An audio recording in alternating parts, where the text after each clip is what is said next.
Hello guys, welcome back to the channel our study Adda. Guys, आज हम start करने वाले हैं तमिल खंड काव्य से एक और इम्पॉर्टेंट क्वेश्चन।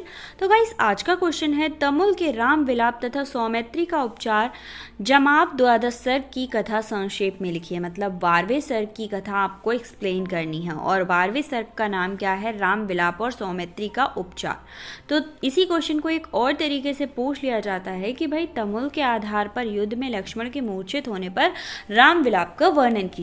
इससे पहले वाले सर्ग यानी 11वें सर्ग में हमने देखा कि राम का मन व्याकुल है, उनके हाथ पैर कांपने लगे थे कि तभी हनुमान जी लक्ष्मण को लेकर आते हैं जो बेहोश होते हैं।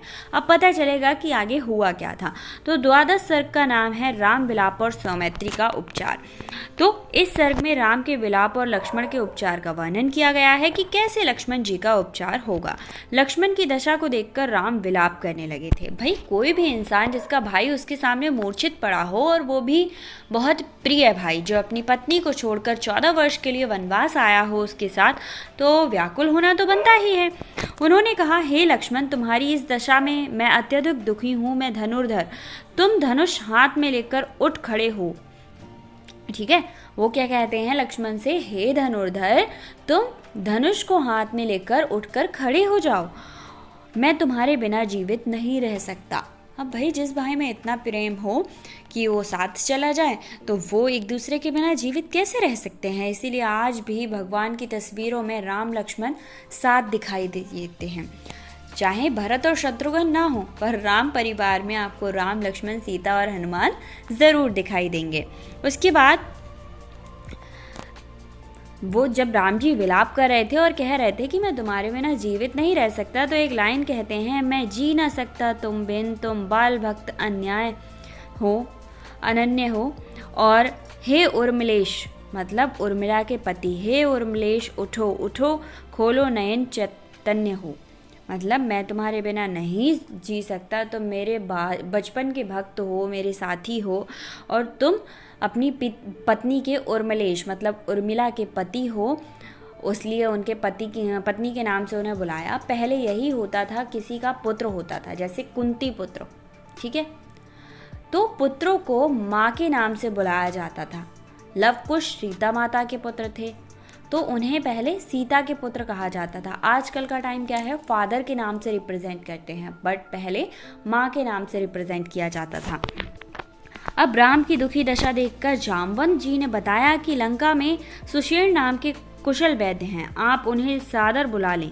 मतलब राम जो लंका थी सोने की, वहाँ पर एक वैद्य थे, बहुत ज़्यादा शक्तिशाली थे। तो राम ने उन्हें जो रावण था वो उन्होंने उसे अपने लिए रख रखा था स्पेशली। तो हमारे जामवंत जी ने बताया कि भाई उन्हें बुलवा लो, उनका आदर सत्कार करके बुलवाओ, वो इसे ठीक कर देंगे। तो हनुमान क्षण भर में ही सुषेण वैद्य को ले आते हैं। सुषेण वैद्य कहते हैं कि संजीवनी बूटी के बिना लक्ष्मण की चिकित्सा नहीं हो सकती। अब राम फटाफट से सुषेण वैद्य को तो ले आए, अब लक्ष्मण बूटी लेने हिमालय पर्वत जाना था, तो अब कैसे जाएं? अब वो कह रहे थे कि इसके बिना इनकी चिकित्सा भी नहीं हो सकती। तो हनुमान वायु के वेग से संजीवनी बूटी लाने के लिए चल पड़ते हैं। उन्हें नहीं पता था कि हम लोग उड़ सकते हैं, मतलब हनुमान उड़ सकते हैं। अगर ये पता होता तो राम राम के पत्थर लिखकर वो लंका पार नहीं करते, वो लंका उड़कर ही पार कर लेते। बट उन्हें बाद में जामवंत जी ने बताया कि तुम भूल गए हो कि तुम उड़ भी सकते हो। तो उन्हें बाद में पता चला कि हाँ, वो उड़ भी सकते हैं क्योंकि वो वायुपुत्र थे। तो हनुमान वायु के वेग से संजीवनी बूटी लेकर आ जाते हैं, लाने के लिए चल पड़े और मार्ग में कलनेमी राक्षस का वध करते हुए उस पर्वत तक पहुंच गए। एक राक्षस उन्हें मिला, भयंकर युद्ध के बाद उन्होंने उसका वध किया और उस पर्वत तक पहुंच गए जिस पर संजीवनी बूटी थी। बूटी की पहचान ना होने पर हनुमान पूरे पर्वत को ही उठा लाते हैं। उन्होंने विशाल रूप धारण किया। अब उन्हें नहीं समझ आ रहा था कि बूटी कौन सी है, तो आज भी हनुमान जी के फोटो में पर्वत हाथ में दिखाई देता है ना, तो उन्होंने पूरा पर्वत ही अपने हाथ पर रखकर उठा लाए थे ताकि लक्ष्मण जी का इलाज हो सके। वैद्य के उपचार से लक्ष्मण पुनः सचेत होकर मुस्कुराते हुए उठे, जिससे वानर सेना की प्रसन्नता की लहर दौड़ गई। अब वानर सेना बहुत खुश हो गई। अब इसके बाद आता है हमारा नेक्स्ट क्वेश्चन, तमिल के विभीषण की मंत्रा सर्ग का सारांश। ठीक है, विभीषण की मंत्रणा। तो अब इसके बाद देखते हैं नेक्स्ट सर्ग। आई होप आपको क्वेश्चन का आंसर समझ आया होगा। मिलते हैं नेक्स्ट वीडियो में एक और क्वेश्चन के आंसर के साथ। Thank you so much.